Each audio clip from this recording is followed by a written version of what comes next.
Global IT की YouTube channel में आप सभी का एक बार फिर से स्वागत है। मैं श्रेया श्रीवास्तव और हमारी इलेक्ट्रॉनिक्स मैकेनिक की सेकेंड ईयर वालों के लिए एमसीक्यू सीरीज चली थी और आज उसका पार्ट 14 है। इसके पहले के पार्ट अगर आपको चाहिए आप प्लेलिस्ट में जाकर के आराम से चेक कर सकते हैं और उनको देख भी सकते हैं, ठीक है। और अगर आपको फ्री पीडीएफ और फ्री टेस्ट चाहिए होगा तो हम क्या करेंगे, ग्लोबल आईटीआई की वेबसाइट पे चले जाएंगे, ठीक है। नॉर्मल आप ग्लोबल आईटीआई भी डाल सकते हैं और globaliti.org.in भी डाल सकते हैं, ठीक है, जैसा आप चाहें। तो आपको एक इंटरफेस खुला हुआ दिखेगा, सबसे पहले लिखा हुआ है 100% फ्री पीडीएफ ऑनलाइन टेस्ट। आप इस पे क्लिक करेंगे और आपके सामने एक ऐसा इंटरफेस खुल के आ जाएगा। तो आप इसको स्क्रॉल करिएगा और यहाँ पे आपके सारी काम की चीजें आपको मिल जाएंगी, ठीक है। चलिए वीडियो स्टार्ट करते हैं और वीडियो स्टार्ट करने से पहले आपको बताना चाहेंगे कि आप पुरानी सीरीज जरूर देख लीजिए, उससे रिलेटेड रहता है। तो अगर आप कहोगे यार ये तो समझाया नहीं, वो तो बताया नहीं, तो ये तो आप गड़बड़ हो जाएगा ना। तो थोड़ा सा सीरीज आप देख करके आइए, ज्यादा बेटर होगा आपके लिए।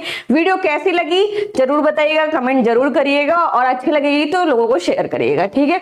दूसरा हम क्लास स्टार्ट करने जा रहे हैं और आज का हमारा क्वेश्चन है 214, ठीक है। चलिए पूछ रहा है what is the use of micro controller. आप बताओ, माइक्रो कंट्रोलर के यूज के बारे में इतना ही बता रखा है और उसके बाद आप ये सीरीज देख रहे हैं, ठीक है। माइक्रो कंट्रोलर बता रखा है तो अब हम किस लिए ऑटोमेटिक चीजों के करने के लिए हम माइक्रो कंट्रोलर को लाए थे। और ये किसका अच्छा रूप है, किसका और एक्सप्रेशन अच्छा है, लाइक इससे जो भी खामियां थी इसको कौन पूरा कर रहा था। मतलब माइक्रो प्रोसेसर से माइक्रो प्रोसेसर की जो खामियां थी वो हमारा माइक्रो कंट्रोलर पूरा कर रहा था, तो ये उससे अच्छा हुआ, ठीक है। और हम ऑटोमेटिक चीजों को करने के लिए हम क्या लाए, माइक्रो कंट्रोलर को लाए। वही पूछ रहा है माइक्रो कंट्रोलर के उपयोग क्या है, तो क्या है, ऑटोमेटिक कंट्रोल डिवाइस, ठीक है। ऑटोमेटिक कंट्रोल डिवाइस में हम माइक्रो कंट्रोलर का उपयोग कर सकते हैं, ठीक है। चलिए अगली क्वेश्चन देखते हैं। What is produced by the DC motor interface with 8051 micro controller. अब यहाँ पे आपको दो चीज ध्यान देनी है। पहले तो माइक्रो कंट्रोलर जो कि ऑटोमेटिक कंट्रोल के लिए यूज हो रही है, दूसरा है हमारा कह रहा है डीसी मोटर। देखो डीसी मोटर क्या करेगा भाई, रोटेशन का काम करेगा, रोटेशन करवाने के लिए हम इसको यूज कर रहे हैं, ठीक है। उसके बाद हम कुछ चला रहे हैं उससे आगे। तो हमें फिलहाल हम ये समझते हैं कि मोटर घूमने के लिए, इसको कैसे घुमा रहे हैं हम, माइक्रो कंट्रोलर की मदद से घुमा रहे हैं। मतलब हमने इसको कमांड दिया घूमो, मतलब चलो, तो वो चल रहा है रोबोट की तरह। इस तरह से हम कनेक्शन करते हैं। तो किस लिए, मोटर घुमाने के लिए। अब घूमे कैसे, जब उसमें टॉर्क उत्पन्न होगा तब। टॉर्क जान रहे हैं हम, टॉर्क बलागुड़ कहते हैं शायद इसको हिंदी में, आप देख लीजिएगा। क्या ऐसा फोर्स लगाना जिससे रोटेशन प्रोवाइड हो, ऐसा बल लगाना जिससे हमारे सिक्के में रोटेशन मिल जा रही है, तो ठीक है, वो हमारा टॉर्क हो गया। तो क्या बोल रहा है, डीसी मोटर में हम 8051 का क्यों उपयोग करते हैं भैया, टॉर्क उत्पन्न कराने के लिए, ठीक है। अगला सवाल पूछ रहा है, और इतना ध्यान रखिएगा कि भाई सिर्फ 15 क्वेश्चन नहीं सॉल्व हो रहे हैं, बहुत सारी कंफ्यूजन जो आपके क्वेश्चन से रिलेटेड रहते हैं वो यहाँ पे क्लियर हो जा रहे हैं। साथ ही में अगर आपको मेरे से पर्सनली सवाल करने होंगे तो आप हमें इंस्टाग्राम पे ज्वाइन कर सकते हैं। पहली क्लास में भी बता रखा था, इसमें बता दे रहे 96 34 89, ठीक है। यहाँ जुड़ करके आप अपने कुछ क्वेश्चंस होंगे वो आप पूछ सकते हैं या फिर कुछ प्रॉब्लम्स को बता सकते हैं, बट कमेंट यही करना है कि क्लास कैसी लगी, ठीक है। चलो क्वेश्चन क्या है, what is the bit length of up counting timer in 8051 micro controller. पिछली क्लास में भी हमने टाइमर को आपको बताया था, टाइमर की काउंटिंग कितनी थी, कितने बिट्स में हो रहा था टाइमर काउंट, ठीक है। और ये क्वेश्चन देखो आया भी हुआ है, यही मैं कहती हूँ, यहाँ जो भी क्वेश्चन सॉल्व करवा रहे हैं वो कहीं ना कहीं आया हुआ है और उससे रिलेटेड जो आपको नॉलेज दी जा रही है वो भी आया हुआ है आपके कॉम्पिटिशन लेवल के एग्जाम में, ठीक है। पिछले एक दो वीडियो में हम नहीं लाए थे, कहाँ आया था, बट इसमें सोचा चलो ले आते हैं, ठीक है। आरआरबी कोलकाता एएलपी 2005 का सवाल है। और टाइमर की बात की है तो पिछली क्लास में इसीलिए बोला कि सीरीज देखते हो, चलिए 16 बिट हमने बताया था टाइमर के लिए, बताया था कि नहीं बताया था। चलो एक बार इसको फिर से कवर कर लेते हैं। माइक्रो कंट्रोलर लिखा हुआ है यहाँ भाई, हाँ जी लिखा हुआ है, यहाँ 8051 लिखा हुआ है। डेटाबेस पूछेगा कि मतलब माइक्रो कंट्रोलर कितनी डेटा लेके जाता है, तो बिट याद रखो 0 1 2 3 4 ऐसे करके ले जाता था। तो कितनी थी 8 बिट 7 तक, 4 5 6 7, ठीक है 7 तक 8 बिट ले जा रहा था। याद करिए जब हम आपको सिखा रहे थे, क्या सिखा रहे थे, पिन डायग्राम। क्यों भैया, वही सब तो है दिमाग में, एक बार डायग्राम याद रख लोगे तो चीजें आराम से याद होने लगेंगी, ठीक है। तो यहाँ कह रहा है डेटा बस कितनी है 8 बिट की है, एड्रेस बस कितनी है हमारी 16 बिट की है, ठीक है। क्षमता पूछेगा एड्रेस बस का या रोम पूछेगा तो 64 kbps कहेंगे, ठीक है 64 KB। फ्लैश मेमोरी 4 KB रोम, ठीक है। फ्लैश मेमोरी के मतलब जो चला जाता, ठीक है। RAM 128 byte. Input output port की बात करें तो 4 पोर्ट था, हमने पिन डायग्राम में अच्छे से देखा था, और पोर्ट 0, पोर्ट 1, पोर्ट 2, पोर्ट 3, ठीक है। और हर पोर्ट पे 8 बिट का डेटा था, ठीक है। टाइमर और काउंटर की बात करें तो 2 टाइमर थे, कितने कितने बिट के 16 बिट के। क्या सवाल हमारा यही पूछ रहा है टाइमर के बारे में? टाइमर, हाँ सवाल में मैम हमारे टाइमर के बारे में ही पूछा है, और पूछ रहा है कितने बिट का था। तो हमने बता दिया आपको 16 बिट का। एक बार आप यहां से भी चेक कर सकते हो, ठीक है। सीरियल कम्युनिकेशन ये आप ध्यान रख भी सकते हो, नहीं भी, एक पॉइंट है आपकी मर्जी, ठीक है। इंटरप्ट की बात करें तो 5 इंटरप्ट है, 2 हमारी एक्सटर्नल थी, 3 हमारी इंटरनल थी, ठीक है। एक्सटर्नल में बताया था, इधर साइड थे हमारे इंटरप्ट 1 और इंटरप्ट 2। क्लॉक फ्रीक्वेंसी की बात करते हैं 12 मेगाहर्ट्ज अधिकतम है। याद रखना क्लॉक फ्रीक्वेंसी जो हमारी क्लॉक जनरेटर को फ्रीक्वेंसी दे जा रही है उन आवृत्तियों की बात कर रहा है। तो जब ये रहा हमारा अधिकतम और ये रहा हमारा मिनिमम,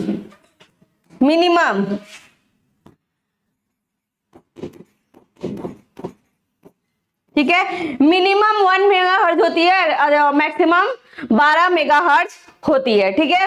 चलिए पावर सप्लाई की बात करते हैं, 5 वोल्ट डीसी सप्लाई हमने पिछली क्लास में भी आपको डिस्कस किया था, यहाँ पे भी थोड़ा समझा दिया। चलिए अगला हमें क्या देखना है, क्या ध्यान देना है कि ये सब हम क्या लिखे हैं। भाई ये लिखा हुआ आरआरबी मुंबई एएलपी 2006। तो आपके 2006 में सवाल आपसे पूछा था कि भाई जो डेटा बस होती है या माइक्रो कंट्रोलर कितने बिट का होता है, ठीक है, या कितना बिट का डेटा ले जाता है। तो 8 बिट का डेटा ले जाता है और 2006 का सवाल है, ठीक है। नेक्स्ट है आरआरबी पटना एएलपी 2014। तो कुछ हमारा सवाल पूछा हुआ होगा कि एड्रेस बस हमारा कितना है, ठीक है। इसी के अकॉर्डिंग बनाया था, अब ये ऊपर नीचे हो गया है, इसको अगर ऊपर नीचे किया जाए तो भी तो वही आ रही, ठीक है। चलिए आप बस बातों को समझिए कि इस पूरे टेबल में सब इंपॉर्टेंट है, ठीक है, इसलिए लेकर के आया कि आपको ध्यान रहे कि हाँ भैया ये आया हुआ सवाल है, ठीक है। 2014 में आया था। RAM sorry RRB Ahmedabad ALP 2014 की अगर बात करें तो शायद ये रैम के बारे में हमसे पूछा था या फ्लैश मेमोरी के बारे में पूछा था। साथ में अब ये मैंने यहाँ सारा एक साथ लिख दिया कि जितने भी पिंस हैं उन सबको मैंने आपको पिछली क्लास में समझाया था, पोर्ट्स को समझाया था, इन सबको समझाया था, पिन डायग्राम को समझाया था। मोस्ट इंपॉर्टेंट ईच पोर्ट, हर पोर्ट मोस्ट इंपॉर्टेंट है। जिस तरह से याद करवाया था उस तरह से याद कर लेना, बहुत अच्छा चीज था वो, ठीक है। उससे क्वेश्चन, बहुत सारे क्वेश्चन थे, इतने क्वेश्चन थे कि भाई मैं ये लिख करके लाना पॉसिबल नहीं हो पा रहा था एक ही स्लाइड्स में, ठीक है। तो मैंने लिख दिया कि सारे पिन इंपॉर्टेंट है, आप चेक कर लो, और बाकी ये डेटा तो आपके लिए इंपॉर्टेंट है ही है, विदाउट एनी डाउट कि आपको ये होना याद होना चाहिए, ठीक है। ये सवाल हमारा हो गया, ठीक है। 16 बिट। चलो बच्चों आगे देखते हैं, ठीक है। अगला सवाल देखते हैं क्या कह रहा है भैया।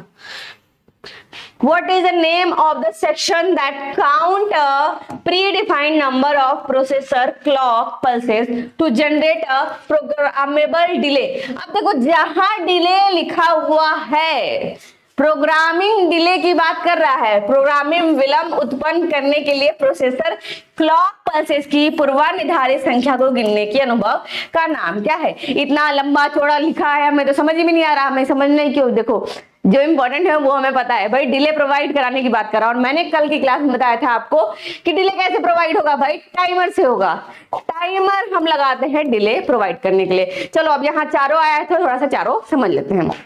ठीक है, हमने कहा टाइमर किस लिए लगा हुआ है, समय मापन, टाइम डिले और सटीक देरी, प्रीवियस डिले उत्पन्न करने के लिए या ऑटोमेटेड ऑपरेशन के लिए उपयोगी होता है।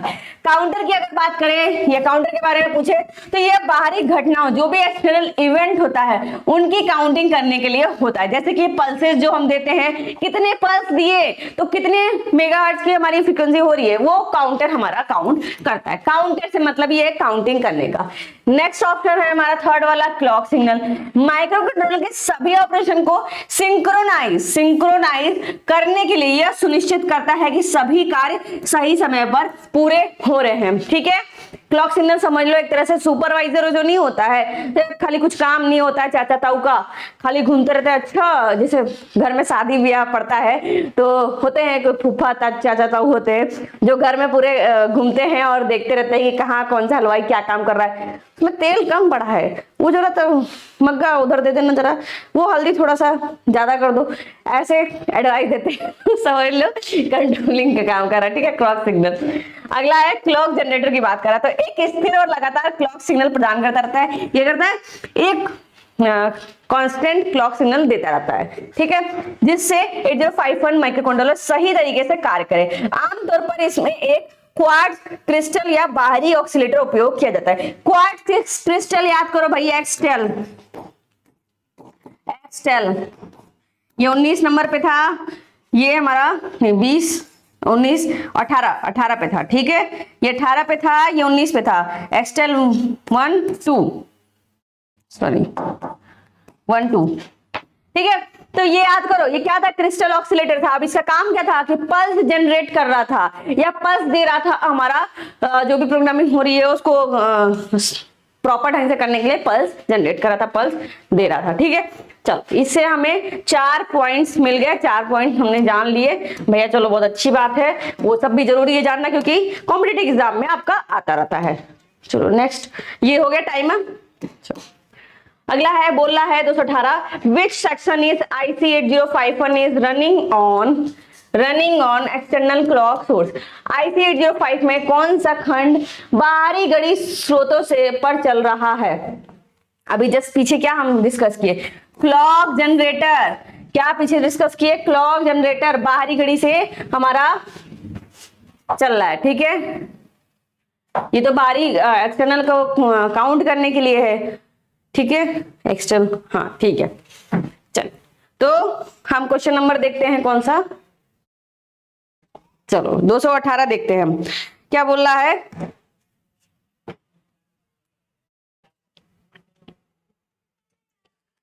अठारह का भी बाहरी घड़ी, एक मिनट रुक जाइए, एक मिनट पढ़ने दो सही से, फिर से पढ़ते हैं।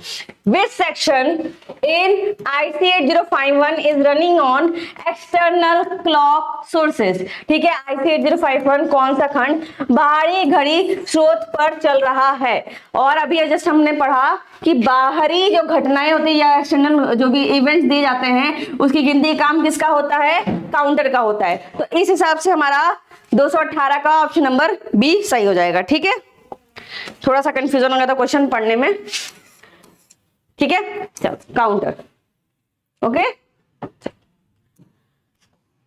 अगला सवाल है व्हाट इज द मैक्सिमम। कभी कभी थोड़ा बहुत गड़बड़ जाया करे तो आप उस एक गलती को पकड़ के पूरे मेरे मेहनत या पूरे प्रोसेस को आप गलत नहीं बोल सकते हो। देखते हैं पुरानी वीडियोस में मैंने देखा है कि बच्चे आते थे, इसको किसी टीचर बना बहुत सारी चीजें बोलते थे कि भाई गलती इंसान से हो जाती है। अगर आपको उसका सही आंसर बताया, बच्चों को बता सकते हो, यहाँ पॉइंट पिन भी कर दिया जाएगा। लेकिन अपनी तरफ से कोई नहीं चाहता कि भाई हम गलत पढ़ाए, कौन चाहेगा। तो अगर थोड़ी बहुत गलती हो जा रही है तो उसी समय अगर हम दिख जा रहा है तो ठीक है, वरना आप भी समझदार है। ठीक है, पढ़े लिखे हो आप, वो नहीं हो। ठीक है, what is the maximum delay possible using a single 8051 microcontroller timing running at 12 megahertz. 12 megahertz से क्या याद आ रहा है भाई, मैक्सिमम है। ठीक है, ये मैक्सिमम फ्रीक्वेंसी है और हमने अभी बताया कि मिनिमम फ्रीक्वेंसी कितनी है, 1 मेगाहर्ट्ज। ठीक है, तो मिनिमम टाइम की बात करें, मिनिमम टाइम की बात करें तो 1 माइक्रोसेकंड। ठीक है, आप निकालो कैसे, एक सिंगल 8051 माइक्रोकंट्रोलर टाइमर का उपयोग करके अधिकतम देरी क्या संभव है? अधिकतम देरी पूछ रहा है क्योंकि भाई ये 12 मेगाहर्ट्ज है, ठीक है। हमें पता है टाइमर कितना होता है, 2 लगे होते हैं और कितने कितने बिट के, 16 बिट के होते हैं, तो 2 के पावर 16, ठीक है। और 1 माइक्रो सेकेंड से हम मल्टीप्लाई कर देंगे, तो इसकी वैल्यू क्या होगी, 2 के घाते 16 को अगर करेंगे हम तो 65536 इंटू 1 माइक्रो सेकेंड, तो आपके पास उत्तर क्या निकल के आएगा भाई, भैया 65536 माइक्रो सेकेंड, ये आपका उत्तर होगा। क्या है ये भाई, क्या है, 1 megahertz 1 second, 1 micro second, sorry 1 megahertz क्या है, सबसे मिनिमम फ्रीक्वेंसी, और 1 माइक्रो सेकेंड क्या है, हमारी सबसे मिनिमम टाइम ले रहा है 1 माइक्रो सेकेंड का, ठीक है, सबसे कम समय। तो सबसे अधिकतम फ्रीक्वेंसी 12 मेगाहर्ट्ज का पूछ रहा है, तो 2 के खाते 16 गुणे 1 माइक्रो सेकेंड, भैया कर दिया हमने, हो गया सॉल्व हमारा, ठीक है। तो ऑप्शन नंबर डी बिल्कुल सही है, जवाब हो जाएगा, इधर लगा देते हैं, ठीक है। Option number D 65536 micro second. आप इसको चाहो तो करके देख लेना, 2 को 16 बार गुणा कर लेना, ठीक है। फैक्टर बाइनरी वगैरह आपने पढ़ रखा होगा, उस हिसाब से हम कर लेंगे, ठीक है। तो अगला देखते हैं, कह रहा है which is the timer input frequency for the 8051 micro controller.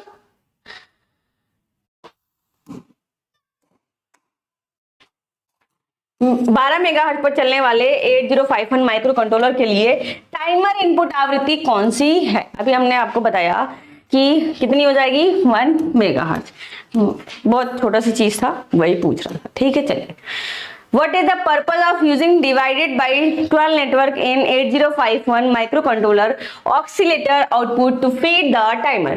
Timer को फीड करने के लिए 8051 माइक्रोकंट्रोलर ऑक्सीलेटर उत्पादन में 12 नेटवर्क द्वारा डिवाइड या उपयोग करने का उद्देश्य क्या है, ठीक है।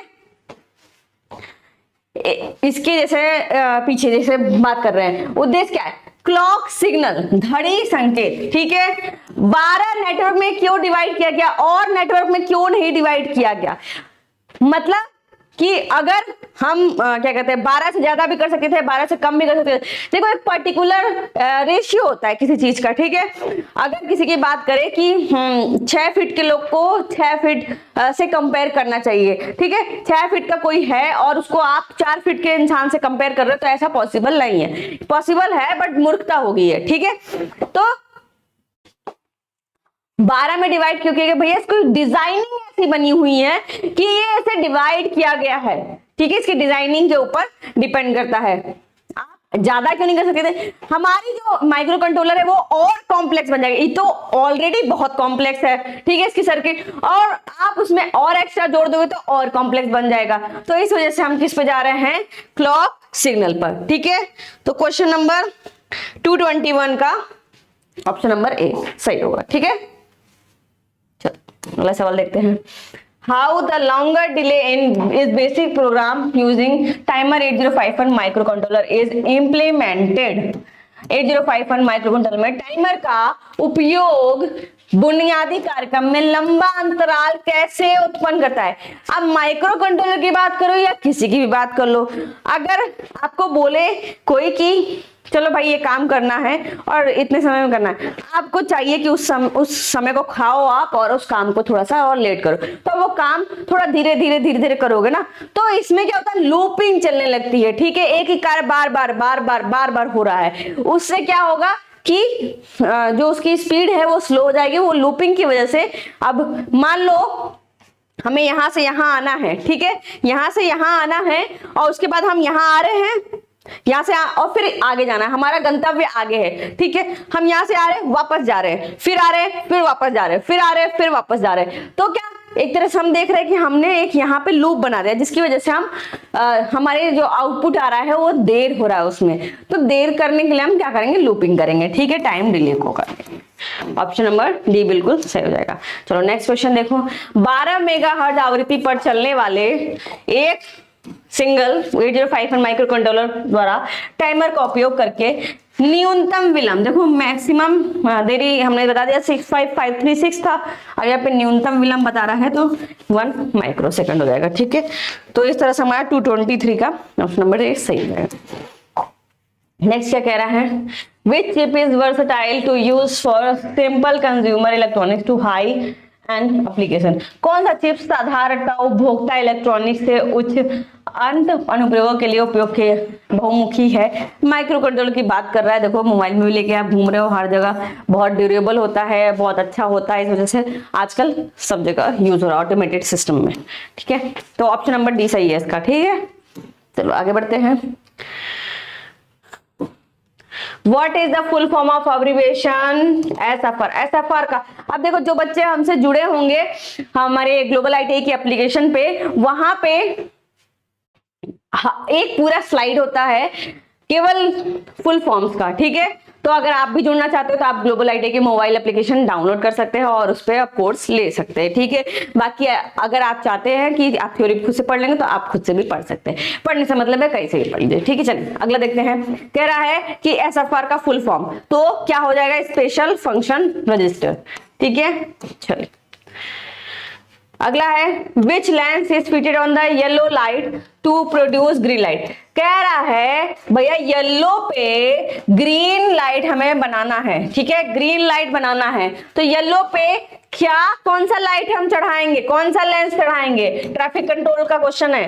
ठीक है, ट्रैफिक कंट्रोल का हम सर्किट इसलिए नहीं समझा रहे, बहुत लेंदी उसका सर्किट डायग्राम है, प्लस वो आपके काम का नहीं है। काम का होता, लेंदी होता तो हम समझा देते। ठीक है, कह रहा है interface with the micro controller. 8051 micro controller के साथ बाधित ट्रैफिक लाइट कंट्रोल में हरे रंग की रोशनी पैदा करनी है। ठीक है, उसके लिए किस रंग का लेंस लगाएंगे?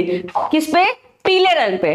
ठीक है, तो ब्लू लेंस लगाएंगे। बाकी ऑप्शन नंबर बी सही हो जाएगा इसमें 226 में। हम इसको भी समझा देते हैं एक बार। ठीक है, येलो पूछा है, येलो रंग का हमारे पास है तो हरे रंग का पैदा करना हमें, इस वाला क्वेश्चन मार्क, इसको समझ लो ये क्वेश्चन मार्क है। तो कौन सा वाला लेंस यूज करें? देखो ब्लू और येलो मिल करके क्या बना रहे हैं? ग्रीन बना रहे हैं। इस तरह आपसे पूछ सकता है कि येलो और रेड मिलकर क्या बनाएंगे? तो ऑरेंज बनाएंगे। लाल और ब्लू मिलकर क्या बनाएंगे? वॉयलेट बनाएंगे। ठीक है, तो इस तरह से आप सवाल पूछ सकता है। ठीक है, और एक और वेवलेंथ का आपके साथ सामने ग्राफ है। ये ब्लू लाइन की वेवलेंथ है। ठीक है, और ये हमारी फ्रीक्वेंसी दिखा रही है, ये हमारी वेवलेंथ है। ठीक है, और ये हमारी येलो लाइन की है। अब हमें क्या चाहिए था? ग्रीन कलर चाहिए था, तो हमने क्या किया? इस दोनों को मिक्सर किया, मतलब ये दोनों आपस में एक दूसरे को काटे, जहां काटे वो वाला सेक्शन हमारा ग्रीन हो गया। ठीक है, तो इस तरीके से आप समझ सकते हो। ये क्या है हमारा? अब भाई ट्रैफिक लाइट का नाम आया था तो मैंने सोचा इसको समझा दो। ठीक है, लैंड का डायरेक्शन दिखा रहा है साउथ साइड में, तो 8051 के ये पिन हमारे कनेक्ट होंगे और इनसे क्या क्या हम इंडिकेशन दे सकते हैं, क्या क्या हम इस पे कमांड ले सकते हैं। जैसे ये जो P1 पे 0 रहेगा वो हमारा गो का देगा, P1 पे 1 का रहेगा वो लिसन का, और P1 पे 2 का वो स्टॉप का होगा। ठीक है, उसी तरह हमारा ईस्ट का अगर बनाना हो प्रोग्राम, ठीक है, ये तो साउथ साइड में, ये ईस्ट का बनाना तो P1 को ही लेंगे 3 4 5, नॉर्थ का लेना हो 6 7 और P3 का 0 ले लेंगे। ठीक है, फिर P3 में इतना ले जाएंगे। और PWR पावर के लिए है तो हमारा ये कनेक्शन हम करेंगे। ये कनेक्शन मतलब 18 20 पे हमारा ग्राउंड दे देंगे, 17 19 हमारा VCC और 13 से 16 नॉट कनेक्टेड। ठीक है, इस जब हमें करना होगा तो पिन पोर्ट नंबर 1 के पिन नंबर 3 की बात कर रहा है, गो उस पे रहेगा इंडिकेशन, चौथे पे लिसन और 5वें पे स्टॉप। तो इस तरह से हम जब हम सर्किट डिजाइन करेंगे तो उसमें हम ये यूज कर सकते हैं। चलो क्या समझ में आया?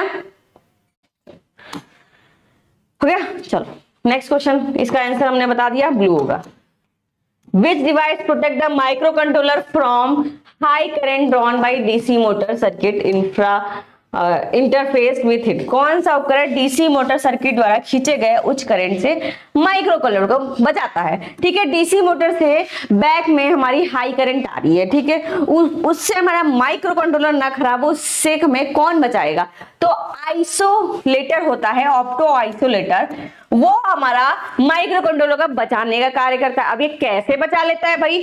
क्योंकि इसको डिजाइन किया गया है ऐसे कि ये इलेक्ट्रिकली वर्क नहीं करेगा, मतलब करंट के माध्यम से इससे हम काम नहीं करवा सकते इस पे करंट देके। तो कैसे वर्क करता है? इस पे देखो, जो बच्चे हमसे जुड़े होंगे पेड क्लासेस में उनको क्लियर होगी चीजें कि भाई ऑप्टो ऑसिलेटर हमने अलग से बताया है उनको पूरा। ठीक है, थर्मोकपल वाले चैप्टर में, सॉरी थर्मोकपल ट्रांसड्यूसर वाले चैप्टर में। तो ऑप्टो आइसोलेटर एक ऐसा डायोड समझ लो है जो क्या करता है, किस पे वर्क करता है, प्रकाश पे वर्क करता है, ठीक है, लाइट पे वर्क करता है। तो जब लाइट पे वर्क करेगा, जब इसमें सिग्नल के लिए वायर नहीं जोड़े हैं, तो डीसी मोटर क्या इफेक्ट कर पाएगा कंट्रोलर को, नहीं, उस पर लाइट के अकॉर्डिंग कार्य होता है, ठीक है। ये फिगर आपको दे देगा एग्जाम में और आपसे पूछेगा बताओ क्या है, तो ये ऑप्टो आइसोलेटर का डायग्राम है, ठीक है। देखो अब डायग्राम हम दिखा रहे हैं, एक होता है आर एलईडी, उसी के दूसरे साइड होता है फोटो डायोड, ठीक है। एक उत्सर्जन करता है और एक रिसीव करता है। अब आपके रिमोट में एग्जांपल दे रहे हैं, आपके घर में टीवी होगा, एसी होगा, ठीक है, तो आपके पास रिमोट भी होगा। रिमोट से आप क्या करते हो, लगाते दबाते हो तो आपका चैनल चेंज होता है। तो जो रिमोट है उसमें हमारा क्या लगा रहता है, IR LED लगा होता है, जो क्या कर रहा है, लाइट को उत्सर्जित कर रहा है। और फोटो डायोड लगा रहता है रिसीवर के साइड में, ठीक है, जैसे टीवी में लगा हुआ है, तो वहां पे रिसीव कर लेता है कि भाई हाँ कनेक्शन आ गया है। इसको बहुत अच्छे से वीडियो के माध्यम से भी समझाया हुआ है, अगर आप चाहें तो कोर्स देख सकते हैं, ठीक है। डायोड ऑप्टो आइसोलेटर हो गया, ठीक है। तो जब इसमें कनेक्शन है ही नहीं भाई, तो ये कैसे हमारे सर्किट को, मतलब माइक्रो कंट्रोलर सर्किट को बचा लेता है। आप यहाँ पे भी देख सकते हैं, हमारा ये है हमारा ट्रांजिस्टर ऑप्टो आइसोलेटर। अब हमारे डायोड के थ्रू भी बना सकते हैं ऑप्टो आइसोलेटर, और हम ट्रांजिस्टर के थ्रू भी बना सकते हैं। इसमें देखिए IR LED बिल्कुल वैसी रहेगी, ठीक है, उत्सर्जन का काम कर रही है। रिसीवर साइड में हमारा फोटो ट्रांजिस्टर उपयोग हो जाएगा, ठीक है। आप देख सकते हैं यहाँ पे एमीटर है, बेस है, ये कलेक्टर है, ठीक है, तीनों टर्मिनल है, और ये इस पे रिसीव हो जाएगा और आगे को सिग्नल पहुंच जाएगा। तो इसमें हमारा प्रकाश के माध्यम से हो जाता है। क्या लिखा हुआ है, चूंकि सिग्नल इलेक्ट्रिकल संपर्क के बजाय प्रकाश के माध्यम से ट्रांसफर होता है, हाई वोल्टेज या करंट माइक्रो कंट्रोलर तक नहीं पहुंच पाता, जिससे यह सुरक्षित रहता है, ठीक है। यही बात हमने आपको समझाई। तो क्या हो जाएगा, ऑप्टो आइसोलेटर, ठीक है। इसको कपलर भी कहते हैं।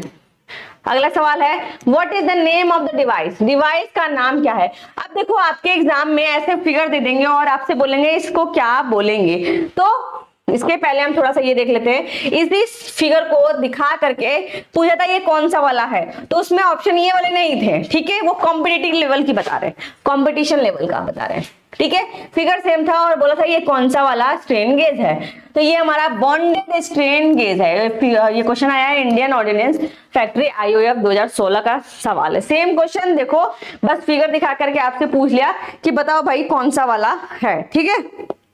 तो इस तरह के आपके सवाल कंपटीशन लेवल में आ सकते हैं, ठीक है। अब हम बता दे पहले क्या है स्ट्रेन गेज, भाई यहीं से समझ में आ रहा होगा क्या है, ये स्ट्रेन गेज है, ठीक है।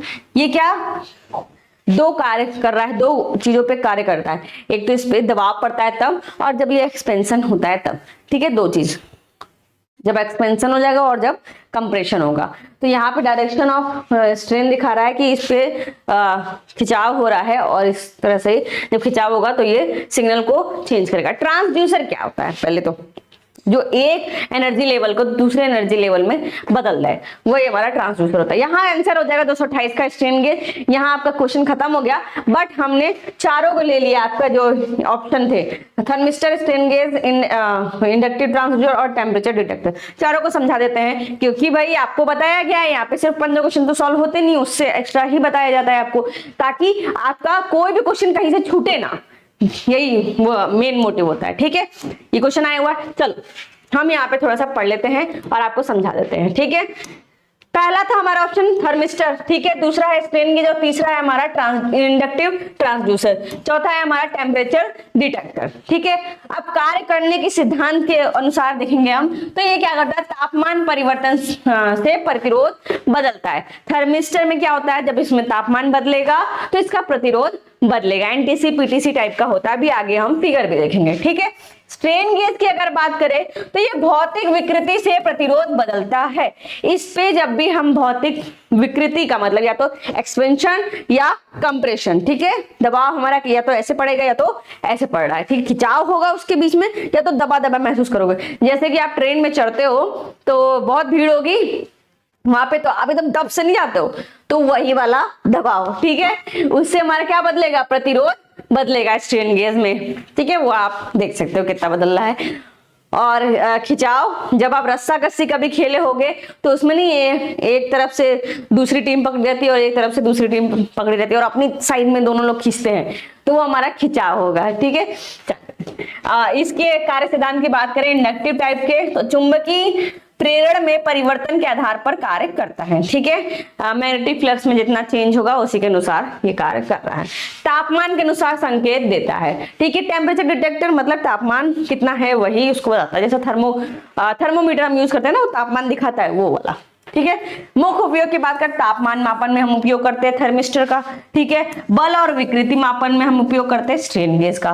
ठीक है, विस्थापन और कंपन मापन में हम उपयोग करते हैं इंडक्टिव टाइप के ट्रांसड्यूसर का। ठीक है, और तापमान निगरानी और नियंत्रण में हम उपयोग करते हैं ये वाले का। ठीक है, संवेदनशीलता की बात करें अगर, तो इसकी संवेदनशील बहुत हाई होती है, इसकी मध्यम होती है, इसकी हाई और इसकी हाई होती है। ये आप स्क्रीनशॉट ले सकते हैं। ठीक है, अगला हमारा है लाभ और हानि भी देख लेते हैं। लाभ की बात करें तो हमारा थर्मिस्टर का लाभ है संवेदनशील और कॉम्पैक्ट होता है, और वहीं स्ट्रेन गेज की बात करें तो उच्च सटीकता और स्थिरता होती है, गैर संपर्क मापन संभव होता है, विस्तृत तापमान सीमा में कार्य करता है। अगर हानि की बात करें तो सीमित तापमान सीमित स्वयं गर्मी उत्पन्न कर सकता है। ठीक है, ये इसका थोड़ा सा हानि है। और स्ट्रेन गेज की बात करें, नाजुक और कैलिब्रेशन की आवश्यकता होती है। स्ट्रेन गेज में बार बार कैलिब्रेशन की आवश्यकता होती है हमें। ठीक है, बाहरी विद्युत चुंबकीय प्रभाव से भी प्रभावित होता है। अब भाई विद्युत चुंबकीय प्रभाव से ये प्रभावित हो रहा है, तो अपने अगल बगल में भी अगर इसके विद्युत चुंबकीय बल मिलेंगे तो वो उससे भी प्रभावित हो जाएगा। ठीक है, और इसकी बात करें टेम्परेचर डिटेक्टर की, तो धीमी प्रतिक्रिया समय हो सकती है। ठीक है, उदाहरण की बात करें तो इलेक्ट्रॉनिक थर्मामीटर इसका एग्जांपल है, और ये पुल मापन की परिपथ हम देखते हैं ब्रिज वाला। ठीक है, LVDT linear voltage differential transformer, और अगला है आरटीडी।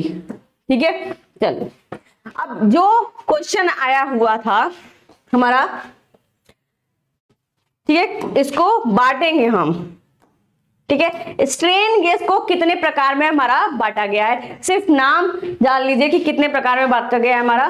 तो मैकेनिकल स्ट्रेन गेज होते हैं, ऑप्टिकल स्ट्रेन गेज, ध्वनि स्ट्रेन गेज, और वायु वाले स्ट्रेन गेज और विद्युत स्ट्रेन गेज। ठीक है, माउंटिंग के आधार पर अगर देखेंगे हम तो बाउंडेड स्ट्रेन गेज और अनबाउंडेड स्ट्रेन गेज। यही क्वेश्चन आपका आया हुआ था कि भाई ये एक फिगर दिखा दिया और पूछा ये कौन से टाइप का है। अब उसने ऑप्शन में आपके माउंटिंग टाइप के ऑप्शन दिए थे। ठीक है, अगर आपने केवल नॉर्मल स्ट्रेन गेज पढ़ा होगा कि भाई ये वाला जो क्वेश्चन है हमारा, ये तो हम ये पढ़े थे भाई बुक में कि ये केवल एक स्ट्रेन गेज है। अब ये कौन से टाइप का स्ट्रेन गेज है, कंपटीशन लेवल में आया था, तो ये कौन सा था हमारा अनबाउंडेड टाइप का, जो हमने आपको यहाँ पे दिखाया। ठीक है, बाउंडेड टाइप का स्ट्रेन गेज। निर्माण के आधार पर अगर देखेंगे स्ट्रेन गेज को, तो file strain gauge, semiconductor strain gauge और फोटो इलेक्ट्रिक स्ट्रेन गेज। और ये क्वेश्चन हमारा इंडियन ऑर्डिनेंस फैक्ट्री 2016 में आया हुआ है। इसमें से कई सारे ऐसे सवाल हैं जो कंपटीशन लेवल में आए हुए हैं, फिगर दिखा करके आपसे बस टाइप पूछता है। ठीक है, ब्रिज कॉन्फ़िगरेशन के हिसाब से half bridge, cotton, full bridge. ठीक है, चलो नेक्स्ट है लीनियर, रीसेट और शेयर स्ट्रेन गेज। इस तरह से आप देख सकते हैं कितने टाइप के हमारे स्ट्रेन गेज हैं। ठीक है, ये ट्रांसड्यूसर का थोड़ा सा ब्लॉक डायग्राम दिया है, जो हमने आपको बताया कि ट्रांसड्यूसर क्या करता है। भाई एक हमारी एनर्जी सोर्स को दूसरे एनर्जी सोर्स में बदल रहा है, तो ये देखिए यहाँ से हमने इनपुट दिया और भौतिक एनर्जी को भौतिक टाइप का हमने इस पे दिया। ठीक है, resistance, capacitance, inductance, stress, strain या तापमान कुछ भी हो सकता है। सेंसिंग एलिमेंट उसको सेंस करेगा और ट्रांसड्यूसर एलिमेंट उसको चेंज कर देगा। तो आउटपुट हमारा फोर्स में चला जाएगा, डिस्प्लेसमेंट, फिजिकल और साउंड में भी हम इसको बदल सकते हैं। ठीक है, चलो अब यहाँ हम क्या लाए हैं, ये हमारा एक टेबल है, ये थोड़ा इंपॉर्टेंट टेबल है, आप ध्यान में रखिएगा इस टेबल को। ठीक है, लाइट लेवल की बात कर रहा है, तो इसके लिए सेंसर हम कौन कौन सा यूज कर सकते हैं, तो LDR, photo transistor, solar cell से हम लाइट लेवल मेजर कर सकते हैं। ठीक है, और इसके आउटपुट साइड में हम कौन सा लगा सकते हैं, तो लाइट लैंप, एलईडी डिस्प्ले और फाइबर ऑप्टिक्स लगा सकते हैं। टेम्परेचर की बात करें तो टेम्परेचर हम कैसे कैसे मेजर करेंगे, थर्मोकपल से, थर्मिस्टर से, थर्मोस्टेट, रेजिस्टेंस टेम्परेचर डिटेक्टर, जिसके बारे में अभी जस्ट डिस्कस किया। ठीक है, और ये हमारे कहाँ लगे होते हैं, हीटर और फैन में। ठीक है, फोर्स की बात करें तो स्ट्रेन गेज यूज होता है फोर्स के लिए, pressure switch, load cell use होता है, और ये हमारे कहाँ लगे रहते हैं, लिफ्ट जैक और इलेक्ट्रोमैग्नेटिक वाइब्रेशन में लगे होते हैं, ठीक है। पोजीशन की बात करें तो पोटेंशियोमीटर, एनकोडर, एलवीडीटी, ठीक है, लीनियर वोल्टेज, ये फुल फॉर्म इंपॉर्टेंट है, ठीक है, लीनियर वोल्टेज डिफरेंशियल ट्रांसफार्मर, ठीक है। इसके फॉर्म, इसका जो लास्ट वाला वर्ड है ट्रांसफॉर्मर, टी फॉर ट्रांसड्यूसर नहीं होगा, टी फॉर ट्रांसफॉर्मर होगा, ठीक है। चलो ये भी इंपॉर्टेंट था। और ये कहाँ है हमारा, मोटर सोलेनोइड पैनल मीटर में उपयोग होते हैं, ठीक है। अगला है स्पीड और साउंड की बात करें। स्पीड की बात करें टैको जनरेटर होता है जो कि स्पीड मेजर करता है। रिफ्लेक्टिव स्लॉटेड ऑप्टो कपलर होगा, वो भी हमारा उसलिए यूज होता है, ठीक है। कहाँ होगा, एसी और डीसी मोटर, स्टेपर मोटर में। साउंड की बात करें तो carbon microphone, physio electric crystal, ठीक है। और ये हमारा उपयोग होगा बेल या बजर में, ठीक है। देखो यहाँ पे एसी और डीसी मोटर में हमारा दिखा रहा है ना कि क्या यूज हो रहा है, ऑप्टो कपलर। और हमारा क्वेश्चन भी तो यही पूछा था कि ऑप्टो कपलर के बारे में पूछ रहा था, ठीक है, ये वाला क्वेश्चन।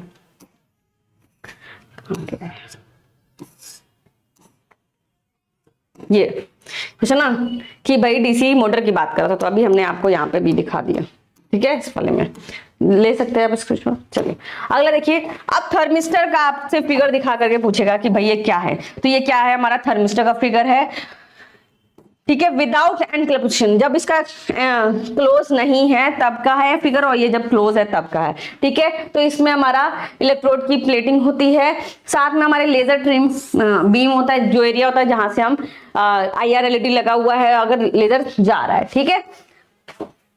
ये कौन सा टाइप का, हाइड्रोलिक स्ट्रेन गेज है, मतलब इसमें तरल पदार्थ से हम प्रतिरोध में बदलाव कर रहे हैं, ठीक है। यहाँ से प्रेशर डाला जा रहा है तरल पदार्थ से, और यहाँ से रेजिस्टेंस हम माप सकते हैं, ठीक है। और थर्मिस्टर का सिंबल हमें पता होना चाहिए, क्या है, ये NTC का है, निगेटिव टेम्परेचर कोफिशिएंट, और ये हमारा पॉजिटिव टेम्परेचर कोफिशिएंट, ठीक है। निगेटिव में कुछ नहीं होता है, हमारा सेम जैसा हमारा टेम्परेचर कोफिशिएंट, जैसा हमारा रजिस्टर का सिंबल होता है वही सिंबल है।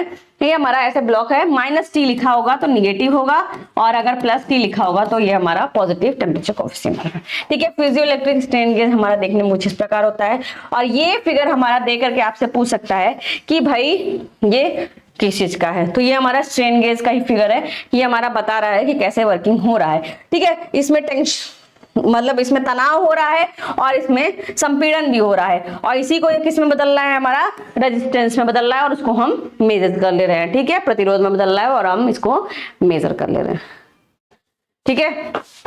यही फिगर दिया हुआ है हमारा, और इसमें इस फिगर को दिखा करके आपसे पूछ रहा है कौन से टाइप का है, तो ये इंडक्टिव टाइप का ट्रांसड्यूसर है, ठीक है, जिसको अभी हम समझाए आपको पिछली स्लाइड में, ठीक है। और ये हमारा रहा कैपेसिटी टाइप का ट्रांसड्यूसर, ये भी हमारा क्वेश्चन आया हुआ है RRB चंडीगढ़ ALP 2012 में, और ये क्वेश्चन आया हुआ है 2010 में, ठीक है। NTC जो अभी फिगर दिखाया हमने, NTC और PTC जो कि थर्मिस्टर का ही दो टाइप है, ठीक है। इन दोनों की अगर बात करें तो इनका कर्व आप देख सकते हैं, निगेटिव टेम्परेचर कोफिशिएंट है, जैसे जैसे टेम्परेचर हमारा बढ़ रहा है तो रेजिस्टेंस कम हो रहा है, और रेजिस्टेंस बढ़ रहा है तो टेम्परेचर कम हो रहा है। देखो टेम्परेचर यहाँ पे कम हो रहा है और यहाँ पे रेजिस्टेंस बढ़ रहा है इस डायरेक्शन में, ठीक है। तो टेम्परेचर बढ़ेगा तो रेजिस्टेंस कम होगा, इस तरह से टेम्परेचर बढ़ेगा तो प्रतिरोध हमारा घटेगा, ठीक है, NTC में। और अगर PTC की बात करें तो हमारा टेम्परेचर बढ़ेगा तो साथ साथ हमारा प्रतिरोध भी बढ़ेगा, ठीक है। ये दोनों बिल्कुल इंपॉर्टेंट रिलेशन है हमारा NTC और PTC के बीच में, ठीक है। PTC का हमारा ग्राफ ये रहा, ठीक है। टेम्परेचर हमारा एक यहाँ पे फिक्स हो गया, उसके बाद हमारा जैसे जैसे टेम्परेचर बढ़ेगा तो उसका प्रतिरोध भी बढ़ेगा, ठीक है। तो आज की क्लास यही एंड करते हैं, मिलते हैं फिर नेक्स्ट क्लास में, तब तक के लिए थैंक यू। वीडियो कैसी लगी बताइएगा।